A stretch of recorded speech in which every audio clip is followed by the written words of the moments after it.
Há 2 dias no meu calendário, este dia e aquele dia. Este é um podcast sobre vida cristã no cotidiano. Acredito que este dia foi feito para ser vivido e moldado pela esperança daquele dia, quando veremos nosso Criador face a face.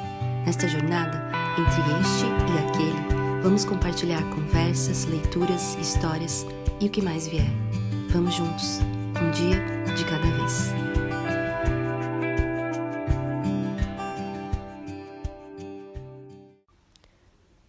Vai passar. Quantas e quantas vezes nós ouvimos e dizemos isso? Vai passar. Diante de uma situação difícil, uma fase desafiadora, talvez na criação dos filhos, no casamento, diante de uma enfermidade grave, tantas situações dolorosas e intensas, tão variadas situações que a vida nos apresenta. Vai passar. Acho que soa como um alívio que promete de alguma forma o fim da dor, da preocupação, da ansiedade. Soa como um consolo necessário no meio do deserto, aquele deserto árido da vida que a gente não enxerga no horizonte saída nenhuma. Podem existir vários efeitos em nós quando ouvimos ou dizemos vai passar. E um deles é como uma fuga do momento presente, uma tentativa de negarmos o sofrimento e a dor, de fugirmos mesmo, de nos escondermos. Mas se ajustarmos a nossa perspectiva à luz da verdade de que existe um Deus que conduz, que dirige, que rege, que tem um propósito eterno para cada cena da história, nós podemos compreender, para o nosso benefício, que, primeiro, o que vivemos e experimentamos nessa vida é passageiro, transitório, não é permanente, eterno, vai passar. Segundo, se compreendemos e cremos que todas as coisas contribuem juntamente para o nosso bem eterno, como está em Romanos 8, ao sermos conformados segundo a imagem de Jesus, podemos dizer que sim, vai passar. Mas porque vai passar é que este momento é importante. É uma peça importante. E terceiro, enquanto tudo o que vemos é transitório, relativo, passageiro, nosso Deus, ao contrário, é sempre o mesmo. Ele é imutável, ele é inabalável, ele jamais passará. Mateus 24:35, Jesus diz: o céu e a terra passarão, mas as minhas palavras não vão passar. E Paulo então diz em 2 Coríntios 4, dos versos 16 a 18, por isso não desanimamos. Embora exteriormente estejamos a nos desgastar, interiormente estamos sendo renovados dia após dia, pois os nossos sofrimentos leves e momentâneos estão produzindo para nós uma glória eterna que pesa mais do que todos eles. Assim, fixamos os nossos olhos não naquilo que se vê, mas no que se não vê. Pois o que se vê é transitório, mas o que não se vê é eterno. Não desanimamos, não perdemos a esperança. Não temos razão para isso. Mesmo que estejamos no meio de uma fornalha de aflições, temos uma esperança, vai passar. Nossa aflição, ela é momentânea em comparação com uma promessa, e a promessa da eternidade. Essa comparação é que torna leve o que antes parecia pesado, e que pode ser pesado. Mas também torna breve e momentâneo o que parecia durar infindavelmente. Se olharmos ao nosso redor, um momento pode parecer um tempo longo, mas quando fixamos os nossos olhos naquilo que não passa a nos parecer um breve momento. Esse é o tipo de comparação que nos encoraja, esse é o tipo de comparação que nós precisamos fazer entre o que é passageiro e o que é eterno. Além disso, uma vez que nós cremos que essas aflições no momento presente estão produzindo em nós uma glória eterna e incomparável, nós não precisamos desejar fugir do momento presente. Eu não quero perder de vista que há dores, no corpo e na alma, que neste momento que você está vivendo, estão parecendo insuportáveis. Mas nós podemos lembrar e confiar e descansar em meio à dor que Jesus carregou na cruz todo o peso que jamais poderíamos suportar. E Ele fez isso em nosso lugar.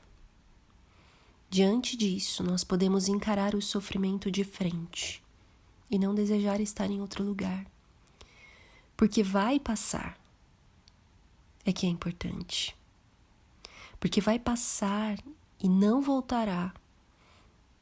E quando passar, eu não serei mais o mesmo, a mesma, é que é importante.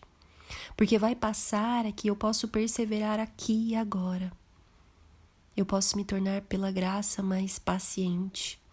Como Paulo diz em Romanos 5, dos versos 3 a 5, nos gloriamos nas tribulações, sabendo que a tribulação produz a paciência. E a paciência é a experiência, e a experiência é a esperança. E a esperança não traz confusão, porque o amor de Deus está derramado em nossos corações pelo Espírito Santo que nos foi dado. E quando falamos de aflições, geralmente nós consideramos aqueles momentos pontuais da vida, extraordinários, de acontecimentos fora do comum. E sim, nós estamos considerando estes momentos quando falamos de aflições, mas também podemos considerar os momentos rotineiros, o enfrentar da nossa dificuldade com as lutas repetidas do nosso dia a dia, a angústia que muitas vezes nos pega de surpresa, nos assalta na correria da semana, a luta contra os pecados que insistem em guerrear nos nossos corações, na vida comum, nos relacionamentos mais próximos. Eu gosto muito de Edith Schaefer, esposa do antigo escritor, pastor, missionário, apologeta Francis Schaeffer.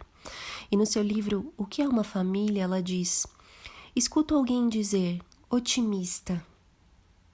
Talvez as mudanças sejam enfermidade, acidente, guerra ou morte. Sim, realisticamente sim. Este mundo é caído e o futuro prometido não é de rosas. Mas como cristãos, aguardamos um fantástico final futuro. E até aquele momento, aguardamos o desenrolar do plano de Deus, dia a dia. Qualquer que seja o conjunto de circunstâncias difíceis que se apresentem, temos de considerar o equilíbrio da importância do agora versus o fato de que a situação não é parada. A situação atual não é parada. O reconhecimento, então, de que a vida não é estática, de que existem coisas a serem descobertas um no outro, em nós mesmos, em talentos escondidos e novos interesses, na liberdade de fazer coisas que não podem ser feitas agora. A atenção prestada ao agora deve ser equilibrada pelo reconhecimento interno da existência de um futuro com coisas novas adiante. O agora apenas não vai durar. E as mudanças adiante de nós devem ser como quando contemplamos presentes embrulhados com conteúdos desconhecidos. O que Edith quis dizer é que nós podemos confiar que o agora está sendo tecido por aquele que conhece o futuro e já está lá. Esse é o nosso Deus, e esse não é um tipo de otimismo, esse não é um tipo de olhar que torce para que o futuro dê certo. Não, essa esperança ela é firme e fundamentada no caráter de Deus, soberano, aquele que trabalha para o nosso bem eterno. Então, o que Deus está fazendo agora, através dessas circunstâncias, tem o propósito de curar, de mudar, de transformar o nosso coração em um tempo chamado agora que não voltará. Desafios que passarão. Seus filhos, os meus filhos, não terão mais a mesma idade que eles têm agora. Seu casamento não estará mais nessa página de agora. Seu corpo, sua família, seus amigos, sua igreja, sua carreira, seus planos, suas circunstâncias não serão mais a mesma. Vanessa Belmonte, no livro em que se chama O Lugar da Espera na Vida Cristã, disse assim: a palavra paciência significa a vontade de permanecer onde estamos e vivenciar a situação plenamente, na crença de que algo escondido irá se manifestar para nós no tempo certo. Pessoas impacientes estão sempre esperando algo acontecer em outro lugar e, portanto, querem ir para outro lugar. Querem fugir do incômodo da espera. O momento está vazio, mas quem é paciente se atreve a ficar onde está. A vida da pessoa paciente é vivida ativamente no presente, enquanto espera.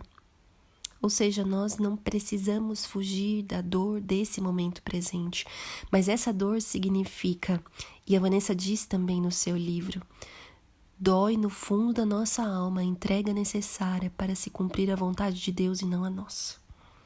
Dói o processo de confiar no tempo dele. Dói abrir mão do controle das nossas expectativas, porque dói negar a si mesmo e morrer. Dói porque atinge o âmago do nosso pecado, o nosso desejo de controle e autonomia. Dói, e isso é bom, porque é um sinal de que estamos morrendo para nós mesmos. Vai passar. E porque vai passar, é importante. E por fim, tudo passará. Mas Jesus Cristo, ontem, hoje e eternamente permanece o mesmo, como está em Hebreus 13, verso 8. E mais uma vez Paulo parece compreender isso e nos ajuda a colocarmos nosso coração na perspectiva, no foco correto. Quando ele diz em Filipenses 4, dos versos 11 a 13, aprendi a adaptar-me a toda e qualquer circunstância. Sei o que é passar necessidade, sei o que é ter fartura. Aprendi o segredo de viver contente em toda e qualquer situação. Seja bem alimentado, seja com fome, tendo muito ou passando necessidade. Tudo posso naquele que me fortalece. O segredo de Paulo, então, não está em algum tipo de fórmula para se tornar simplesmente mais resiliente, ou mais produtivo, ou mais bem-sucedido. O segredo está em quem ele fundamenta a sua esperança, em toda e qualquer circunstância, na pessoa de Jesus. Quando Paulo declara essa famosa frase, tudo posso naquele que me fortalece, nós jamais podemos perder de vista que é porque ele está naquele, em Cristo, é que ele pode enfrentar o momento presente, seja qual for a situação. Porque Cristo será sempre o mesmo. Porque diante do que é inconstante, nossa esperança pode estar no que é constante. E como Paulo disse lá em 2 Coríntios, e lemos no início, nós fixamos os nossos olhos não no que é transitório, mas naquele que é eterno. Ana Ruth Cavaco disse, Deus trabalha de muitas maneiras e velocidades. Nós permanecemos. E permanecer significa ficar, aguentar e amar. Quando é maravilhoso e quando é penoso. Porque Deus é bom e será sempre bom. Porque Ele é fiel, eu posso ser fiel. Somos e existimos por causa de Jesus e do que Ele fez por nós. E então podemos descansar na realidade dessa promessa, fundamentada no caráter de quem a fez, o próprio Deus. Quando em Isaías 43, dos versos 1 a 3, ele diz, mas agora, assim diz o Senhor, aquele que o criou, ó Jacó, aquele que o formou, ó Israel. Não tema, pois eu os resgatei, eu o chamei pelo nome, você é meu. Quando você atravessar as águas, eu estarei com você, e quando você atravessar os rios, eles não o encobrirão. Quando você andar através do fogo, você não se queimará. As chamas não deixarão em brasas, pois eu sou o Senhor, seu Deus, o Santo de Israel, o seu Salvador. Vai passar. E porque vai passar é que é importante. Vai passar. E eu posso, e você pode passar. Porque aquele que me salva, que te salva, que pode te salvar, jamais passará. Este foi o nosso episódio de hoje, numa versão ainda um pouco mais curta, para que você possa não só ouvir, mas compartilhar com outras pessoas que de alguma forma sejam encorajadas, abençoadas, tocadas por essa mensagem, por esse compartilhar. Mas eu quero ainda terminar fazendo uma breve oração e pedindo a Deus que Ele te abençoe, onde quer que você esteja agora, mas mais do que isso, te encontrando no momento atual da sua vida agora. Porque vai passar. É que nós podemos confiar que o agora foi preparado pelo nosso Deus. Senhor, eu te louvo, porque o Senhor é sempre o mesmo, jamais passará, imutável, sempre fiel, sempre bom, sempre justo, sempre presente, sempre amoroso, sempre misericordioso. Todas as situações da nossa vida, sejam elas mais duradouras do que nós esperamos, sejam elas mais intensas e dolorosas do que nós desejaríamos, nós queremos, ó Deus, entregar nas Tuas mãos, abrir as nossas mãos, entregar e também receber os propósitos eternos que o Senhor tem para nós aqui e agora, confiando de que são propósitos que contribuem para o bem da nossa alma, para a transformação do nosso coração e daqueles que estão ao nosso redor. De fato, tudo passará, mas o Senhor jamais passará e as suas promessas também não passarão. Nós podemos confiar que, em comparação com o futuro eterno que temos em Ti, as aflições do momento presente são incomparáveis. Nós podemos receber hoje encorajamento, descanso, conforto, consolo, coragem, força, fé. Nós podemos declarar como Paulo: tudo posso naquele que me fortalece. Eu te peço a Deus que, como só o Senhor pode fazer, que esta lembrança, este lembrete da sua graça, do seu amor, possa encorajar, possa fortalecer, possa levar a cada um daqueles que ouvem agora a caminhar mais um pouco na força que vem do Senhor e não na sua própria força. E assim seremos renovados e assim seremos capacitados a enfrentar o momento presente na confiança de que o Senhor sempre permanece o mesmo e de que um dia toda lágrima, toda dor, toda tristeza, todo pecado, toda enfermidade, de uma vez por todas, passarão, e estaremos para sempre com aquele e naquele que permanece. Em nome de Jesus, amém. Este foi mais um episódio do podcast Este Dia e Aquele Dia. Para ter acesso a outros textos e outras informações, acesse o site esteaquele.com. Obrigada por ouvir e até a próxima.